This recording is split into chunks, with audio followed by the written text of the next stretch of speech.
V-am pregătit pentru un nou model de business pe care îl vom analiza astăzi. Este vorba despre un produs creat de doi antreprenori, Gabriel și Ștefan, Gabriel Trăistaru și Ștefan Apostolescu, cofondatori Schemi. Ei sunt alături de noi și vă salut. Vă mulțumesc că discutăm despre proiectul vostru antreprenorial. Gabriel, Ștefan, hai să vedem ce faceți și care e ideea voastră de business, să o explicăm cât mai concret. Salut, Claudiu, mulțumim foarte mult pentru invitație. Ne face mare plăcere să fim aici. Chiar urmărim emisiunea ta de ceva vreme și chiar ne întrebam la un moment dat cum ne-am putea prezenta. Așa că putem să zicem că ne-am antrenat un pic. Despre Schemi, ideea de business este una simplă. Este un produs cu care încercăm să facem viața mai ușoară oamenilor care nu au așa de multă experiență în zona asta de securitate digitală. Persoane care nu au această preocupare în fiecare zi, dar care vor să navigheze pe internet într-un mod cât se poate de sigur. De aici, asta este practic ideea. De aici putem să construim ideea de business, putem să ne discutăm cât mai mult, dacă vrei, nu știu, de detalii legate de investiții, de planuri. Cui se adresează și cine plătește? Cum ați gândit voi și modelul de business? Aplicația se adresează persoanelor care nu au cunoștințe avansate în zona de IT sau IT security, în general persoanelor, să spunem, average, normale, care sunt cele mai expuse la genul acesta de atacuri, tocmai din lipsa cunoștințelor pe zona aceasta. Adică încercăm să facem o aplicație cât mai accesibilă, cât mai ușor de utilizat, intuitivă, astfel încât, indiferent de vârstă, de sector, să poată fi utilizată. Deci, practic, aceasta este categoria de clienți către care ne îndreptăm. Cum v-a venit ideea? Ați văzut o problemă în piață pe care o rezolvați? Ați identificat o nevoie, o cerere aici? Ați văzut produse care nu funcționau poate foarte bine? De fapt, pot să vorbesc un pic despre context, dar este foarte interesant să-l auziți pe Ștefan cum i-a venit lui ideea, pentru că poate și alți antreprenori sau viitori antreprenori o să fie mai atenți la detaliile din jurul lor.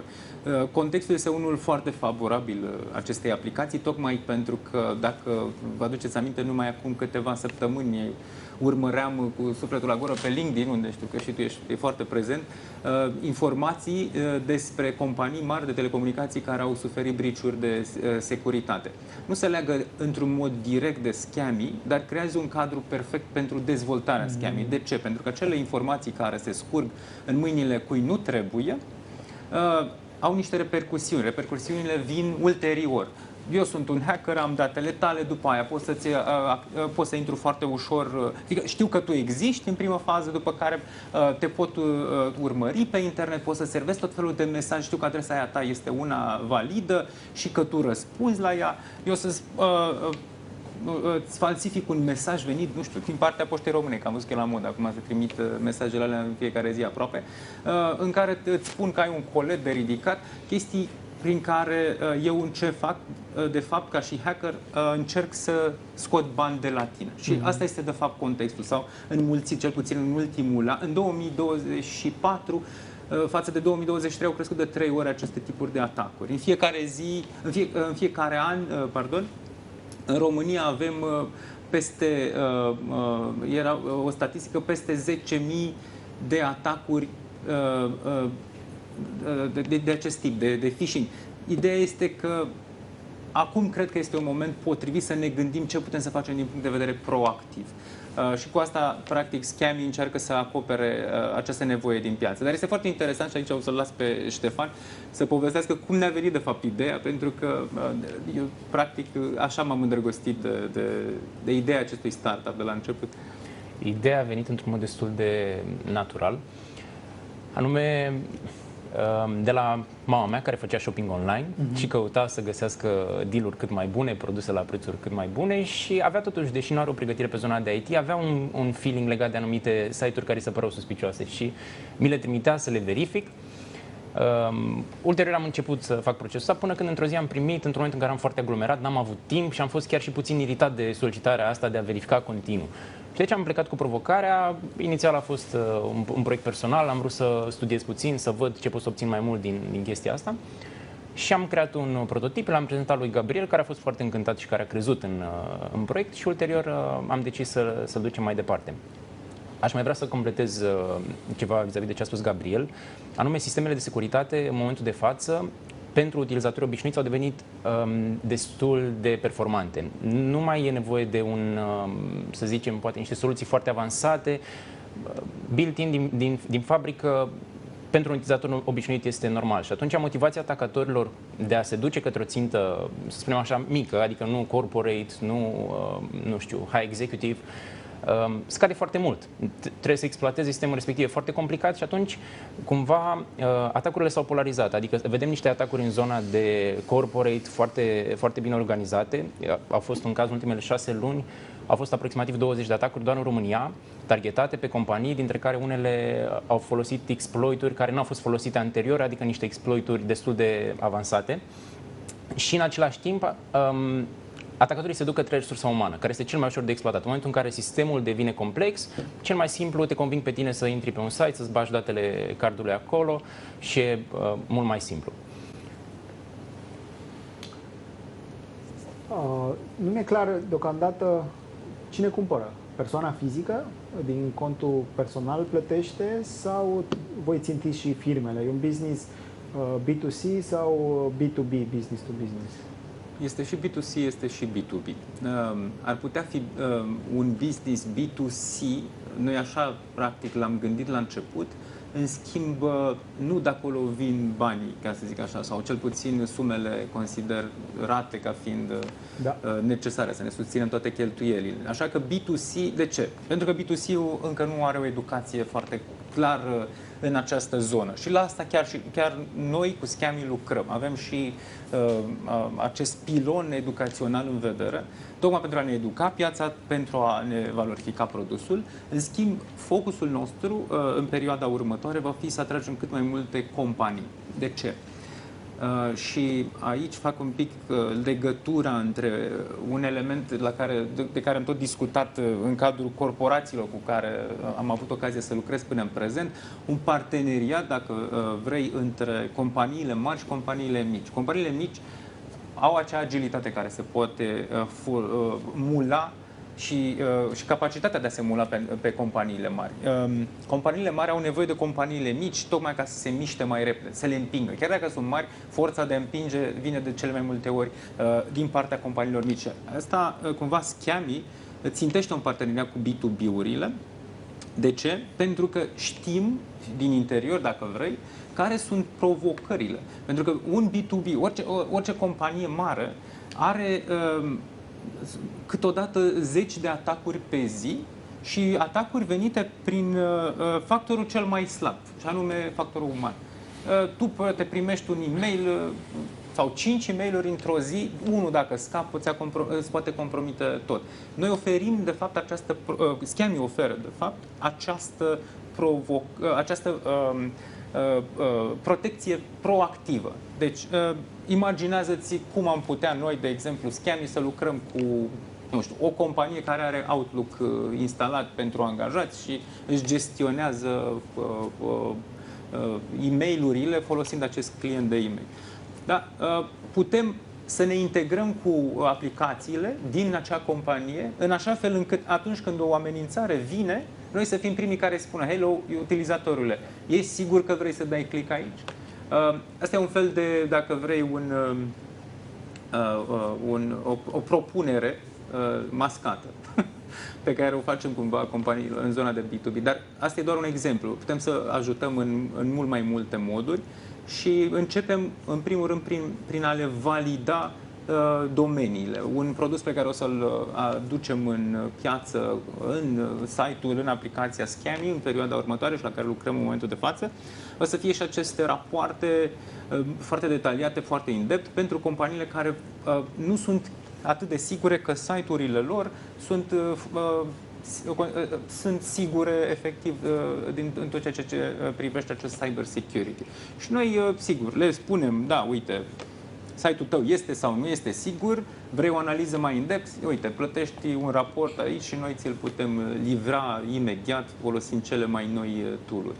Un alt exemplu de cum putem programa. Deci, ca pe scurt, Noi ne axăm pe B2C, în primul rând pentru a crea acolo o educație, dar focusul de business, dacă vrei, este în zona de B2B. Și ca model de business, cum arată platforma? E un abonament? E un SaaS, un software as a service? O să fie, în momentul de față lucrăm la un produs care înseamnă rapoarte de cyber security in depth, plătite upfront. Facem analiza, plătești raportul, primești. Asta e unul dintre modele. Avem în minte niște propuneri de colaborare pentru anumite companii mai mari cu care suntem în discuții și acolo încercăm să ne integrăm cu infrastructura lor. Acolo este un SaaS, acolo mergem pe acest model. Astea două le avem deocamdată în lucru. Mai avem și altele dar de principiu cam aici ne mișcăm, între astea două. Care e principala provocare a voastră acum? Ce probleme aveți în creșterea acestui proiect antreprenorial? Ce vă dă bătăi de cap? Pe ce vă concentrați acum cel mai mult? Din punct de vedere tehnic, eu am fost surprins de viteza de dezvoltare. Mă așteptam lucrurile să decurgă mult mai fluid, mult mai rapid. Sunt multe idei pe care vrem să le explorăm, să le testăm, să le validăm. Și atunci ritmul nu este exact cum ne-am imaginat anterior. Și o altă provocare, cum a spus și Gabriel, este conștientizarea. Să ajungem la clienți, la cei care pot folosi produsul nostru și să-i facem să înțeleagă de ce trebuie să se protejeze pe zona aceasta de cyber security. Și vreau să mai adaug, legat de produsul de zona de B2C, Schemi are și o componentă de coduri QR, de scanat codurile QR. Pentru că în momentul de față suntem înconjurați de coduri QR la restaurant, în tramvai, în aeroport, peste tot unde ne ducem găsim câte un cod QR și practic un cod QR în spate ascunde un link. Noi, având capacitatea aceasta de a verifica linkurile, am integrat în aplicații de mobil și un scanner de cod QR pe care îl folosesc, scanezi codul, îți zice dacă site-ul e safe sau nu și după care poți să te duci mai departe. Pentru că de cel mai multe ori nici nu conștientizăm pe ce site intrăm. Când căutăm pe internet, vedem înainte linkul. Când scanăm, am intrat direct și nu știm exact unde ne ducem. Cum e cu toate aceste lucruri pe care le faci la început de drum în antreprenoriat? Hai să explicăm celor care ne urmăresc care sunt provocările din perspectiva diversităților. Da? Deci, și să începem cu zonele voastre de interes acum. Aveți partea tehnică, partea de produs, da? În același timp e și marketingul pe care îl pregătiți, vânzările, mai sunt și lucrurile administrative, poate vor apărea și oportunități de finanțare și vom discuta despre asta, dar hai să ne uităm așa la business din perspectiva asta. Pe câte zone vă ocupați, vă concentrați și ce înseamnă asta? Că din exterior pare așa foarte ușor și tentant să intrăm într-un astfel de proiect antreprenorial.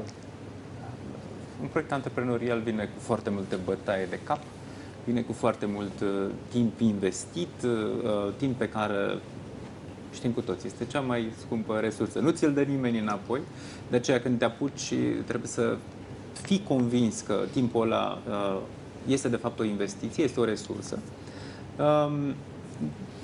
Un startup la început este bine să fie cât se poate de organizat. Asta și în funcție de cât de mare este. Scam este un startup mic. Deocamdată suntem noi și mai avem niște colaboratori în zona asta de marketing. Suntem structurați foarte clar.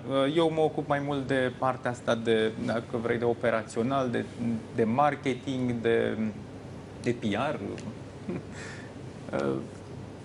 Iar Ștefan este creierul tehnic din spatele aplicației. El creează produsul, eu trebuie să-l cresc sau să-l împing în față sau să fac oamenii să audă despre el sau să fac oamenii să fie vrăjiți despre el. Cu asta m-am ocupat și în trecut. Cumva ne-au venit rolurile astea destul de bine. El este în zona asta de cyber security. Eu am lucrat foarte mult în zona de digital, am avut echipe de digital marketing și în telecomunicații și în energie. Faptul că acum ne-am decis să mergem împreună într-un startup, făcând pasul ăsta, am simțit că este și un moment potrivit pentru amândoi. După aceea, punând totul cap la cap, organizând lucrurile, văzând exact ce ne trebuie și ce ne trebuie în continuare și cum ne așezăm pe anumite idei, aici, sigur, sunt niște elemente de negociere între fondatori, dacă sunt mai mulți, dacă este unul, probabil este mai simplu, dar ceea ce nu trebuie să uităm niciodată este că nu trebuie să ne pierdem drive-ul, întotdeauna acel drive trebuie să apară, să se trezească mai repede decât noi dimineața, și că de foarte multe ori anumite decizii vor fi destul de complexe. Va trebui să vii cu bani de acasă multă vreme, cel puțin până se dezvoltă acest produs, am zis deja, de timp.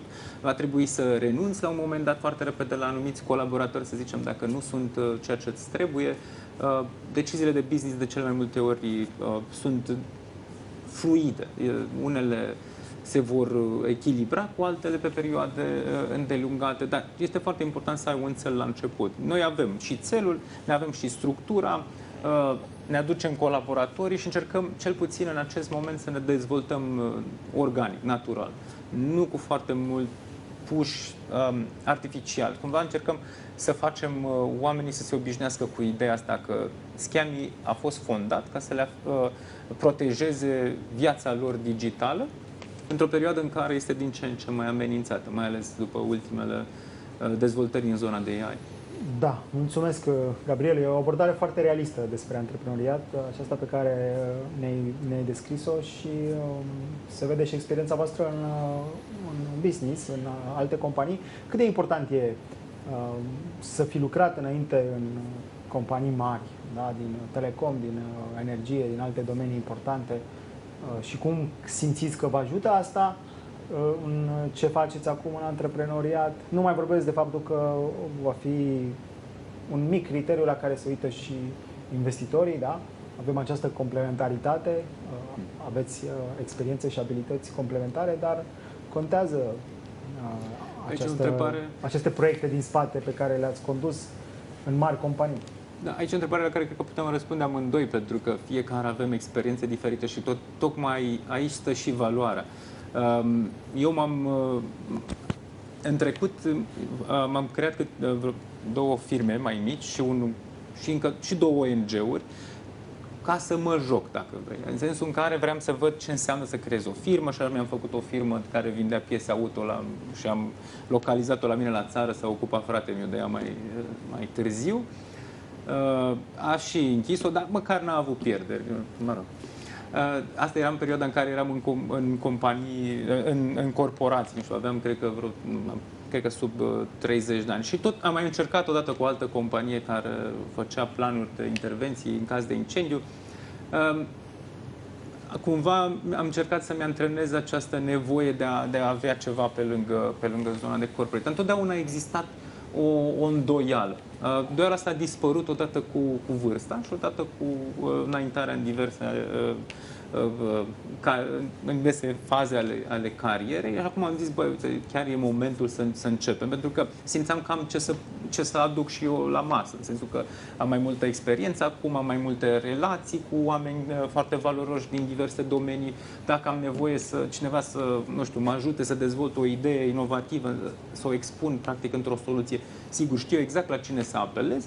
De multe ori eram în faza asta, dar nu aveam ideea. După aceea a venit Ștefan, care, uite bă, ce idee mi-a venit, și am zis, băi, foarte tare, uite, asta ar fi într-adevăr momentul în care chiar aș face pasul ăsta cu o nouă încercare.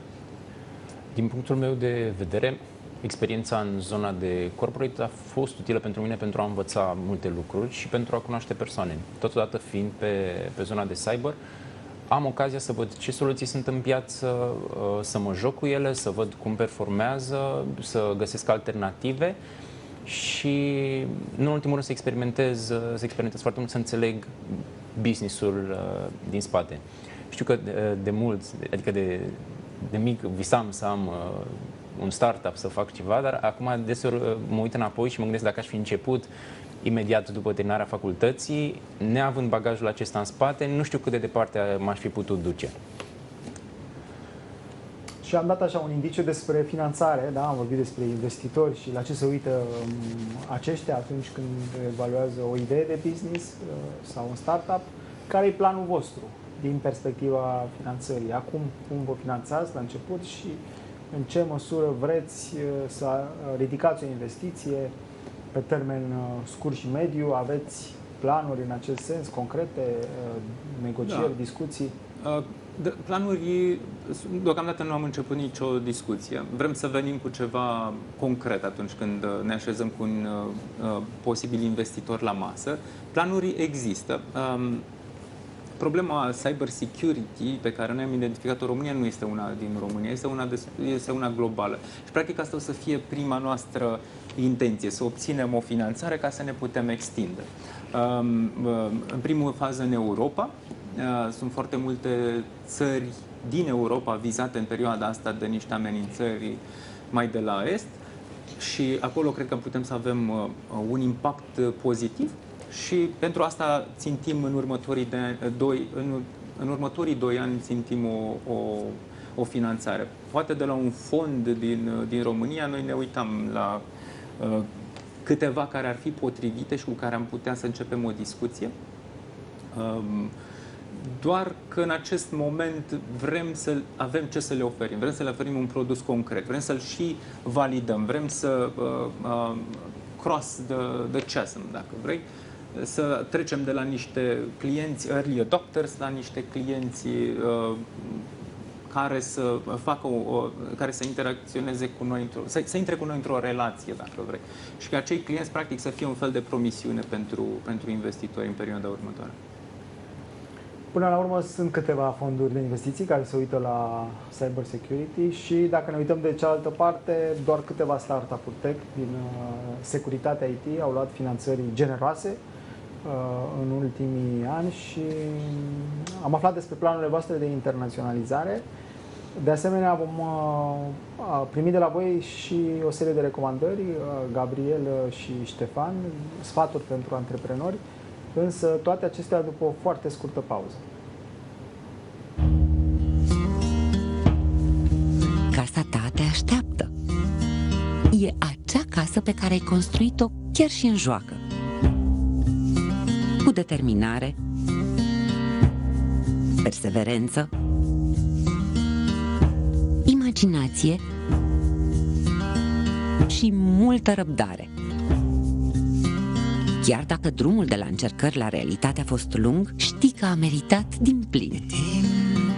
Pășește noua ta casă cu dobânda fixă de 5,55% la creditul ipotecar de la CheckBank. CheckBank. Parte din viața ta.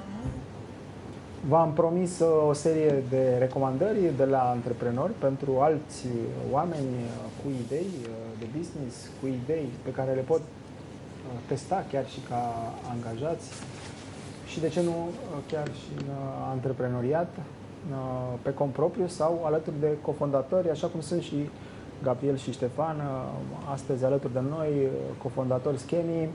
O carte de business preferată, dacă aveți, dintre lecturile pe care ați reușit să le mai frunzăriți, da? Să mai citiți și cărți de business, ce ne recomandați? O carte din care simt că am învățat multe este The Lean Startup. Și de ce zic asta? Pentru că avem background de inginer. Inginerul are această, nu știu cum să zic, tendință de a perfecționa, de a face lucrurile cât mai bine, de a le pune la virgulă, unghiuri drepte. Ai această posibilitate de a te duce către o zonă cât mai perfectibilă și am înțeles în urma lecturii respective că trebuie să învăț să-mi inhib această dorință de a face lucrurile foarte bine puse la punct și să învăț cumva să testez, să iterez, să trec peste această satisfacție de moment, pentru că s-ar putea la un moment dat să construiesc o casă în care să nu vrea să stea nimeni și atunci mai bine începem de jos, testăm și dacă lumea vrea ulterior să vină să locuiască în casa aceea, o extindem și o facem disponibilă pentru toți. Eu aș recomanda Crossing the Chasm de Geoffrey Moore.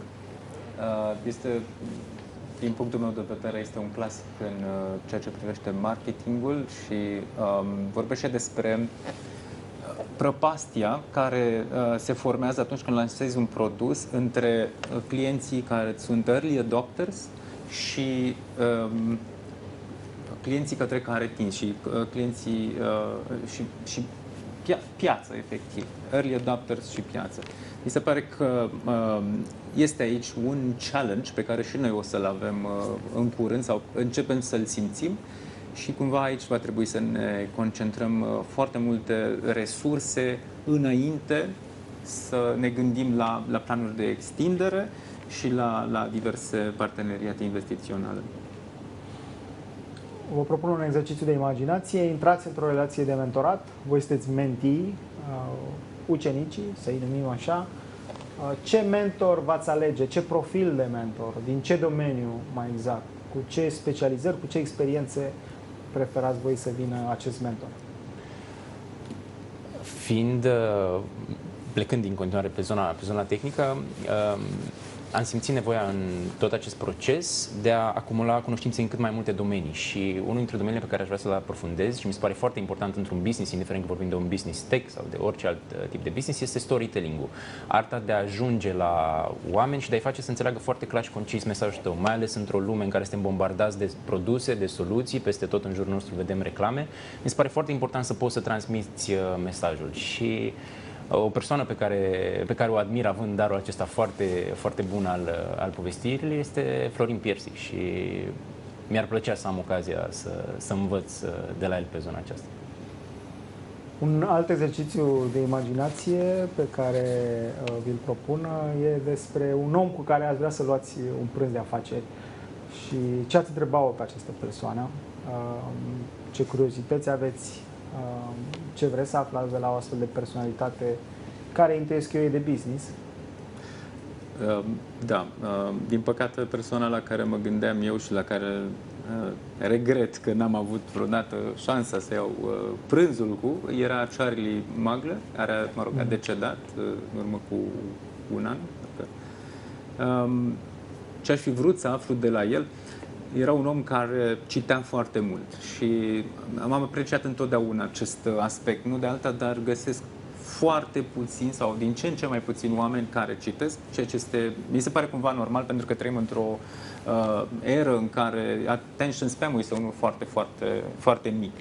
Iar Charlie Munger chiar spunea la un moment dat, avea o reflexie la un moment dat despre vremurile în care trăim și aș fi vrut să discutăm, să aprofundăm o idee, și anume acea idee a antreprenorului one-man show și cât este el de benefic pentru o societate comparativ cu antreprenorul care pune mai mult accent pe colaborare, pe munca în comunitate, pe a construi o companie pentru oameni și nu doar de dragul unei idei. El a avut o reflexie la un moment dat și chiar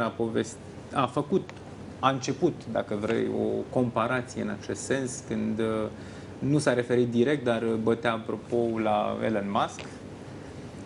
În schimb, mi-ar fi plăcut să continue această discuție. Pentru mine a reprezentat un interes deosebit. Ce oameni căutați astăzi? Mai ales că sunteți în faza aceasta de startup și aveți nevoie de specialiști. Chiar dacă nu sunt angajați, da, la început e bine să lucrezi și cu specialiști, prin externalizare, prin parteneriate. Ce fel de oameni căutați voi? Uite, sunt acei oameni pe care eu îi caut de întotdeauna.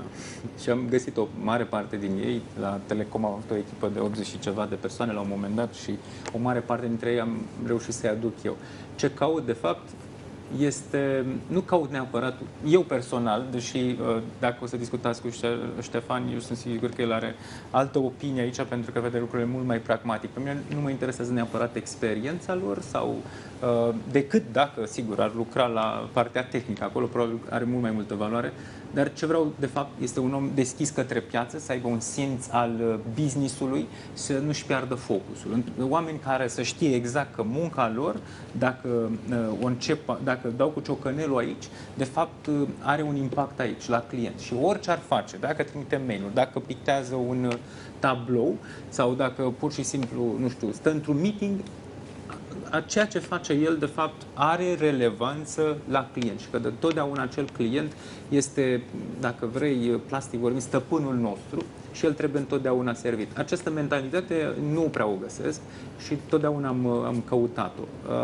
Sunt sigur că Ștefan are alte păreri, mai mult în zona asta de tehnic, pentru că el acolo duce o luptă cumva să găsească oameni, dar îl las pe el să dezvolte mai mult. Pe zona de IT, în România avem o masă de oameni destul de bună, avem profesioniști, însă provocarea pe care am întâmpinat-o, într-un startup trebuie să fii flexibil și predictibilitatea este foarte scăzută. Siguranța pe care ți-o oferă un startup este foarte scăzută și atunci a încercat să găsim oameni care să fie flexibili și care să ne aibă atât de mult nevoia de siguranța unui proiect, devine din ce în ce mai greu. Și, în ultimul rând, să fie proactivi, să vină cu soluții, cu idei, cu propuneri. În general, tindem să stăm în zona de confort și să mergem pe chestiile care sunt mai stabile, unde primim sarcini, le-am executat și am plecat acasă. Ce urmează pentru produsul vostru, pentru Schemi? Aș vrea să ne spuneți pe scurt, dar fiecare din perspectiva lui. Da, Eu o să dau o imagine macro. În primul rând vrem să ne dezvoltăm, să cross the chasm, cum spuneam, să creștem numărul de clienți. Am ajuns în momentul de față la vreo 40.000 peste 40.000 chiar de solicitări, de interacțiuni cu site-ul nostru, ceea ce ne-a adus o surpriză cât se poate plăcută ultimele informații. Vrem să creștem în același timp și adopția aplicației mobile. Vrem să creăm, dacă vrei, o platformă pe care să o putem folosi în discuțiile de finanțare, pentru că acele discuții vor fi, de fapt, momentul de început pentru o expansiune în afară. Noi țintim, într-adevăr, dar costul să te promovezi pe piețele externe este mai mare. Costul pe click, dacă vrei să vorbim despre Google Ads, la fel Facebook Ads sau toate, inclusiv pe TikTok, toate aceste instrumente pe care noi le folosim în momentul de față să ne promovăm în intern, costă mai mult. Au costuri chiar și cu 50% mai mult în alte piețe. De aceea, pentru asta cu siguranță vom avea nevoie de o finanțare, cum spuneam, dar ca să ajungem în punctul în care să ne simțim în măsură să o cerem sau să facem o propunere de parteneriat, vrem să venim la masă cu un produs în care să credem foarte, foarte mult. Noi credem în el, dar vrem să-i facem și pe alții să creadă.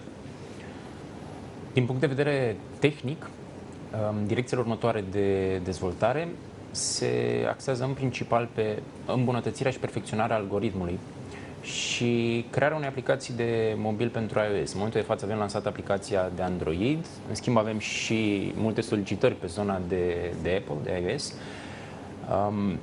Pentru că sunt 3 produse, site-ul web, o extensie de browser care te protejează în timp real și aplicații de mobil, ca să fie o imagine destul de clară. În același timp lucrăm și la îmbunătățirea site-ului și a platformei, deci avem mai multe direcții la care lucrăm în paralel.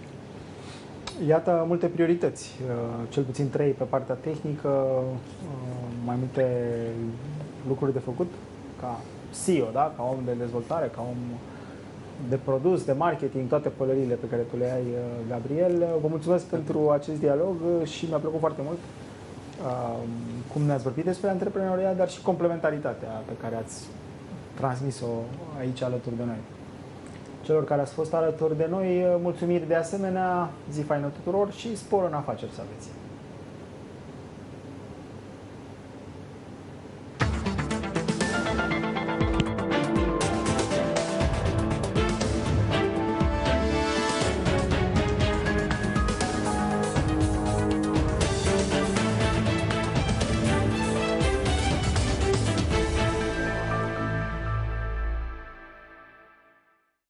Această emisiune v-a fost oferită de CHEK Bank.